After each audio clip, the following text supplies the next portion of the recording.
nagulat ang NBA community nang manalo ang Dallas Mavericks sa 2025 NBA Draft Lottery sa kabila ng kapalit na 1.8% na chance makuha ang first pick. Agad naman umingay dito sa social media na parang dinaya nga daw ito dahil nga sila ay projected to be number 11 pick at ang mga top teams na may chance sa ditong manalo ang Wizards, ang Hornets, pati na rin dito ang Utah Jazz kung saan meron nga silang 14% na chance to win the number 1 pick na sobrang malayong malayo sa 1.8% na chance nitong Mavs. At sa mga hindi pa pala dito nakakakilala ng maigi ng etong napag-uusapan na nga sa social media na isa sa mga prospect na nga dito sa NBA na magpapakitang gilas na nga sa darating na nga dito ng next season sa NBA. Eh wala nang iba ay eto si Cooper Flag. Well, panoorin nga natin dito ang kanyang ibang mga highlights kung gaano nga ba dito kagaling talaga itong si Cooper Flag.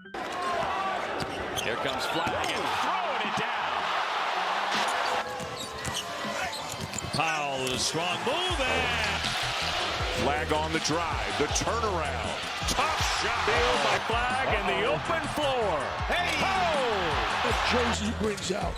It brings commitment from everybody against them. Flag again from Ottawa. The first time and picked off.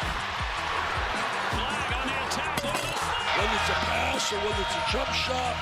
Flag gets it up there and hits it. Flag defended by Davis. Got a big size advantage. Tough turnaround. Goes. The roll. Oh! Right over. A 26. And here goes Flag. Yes, sir.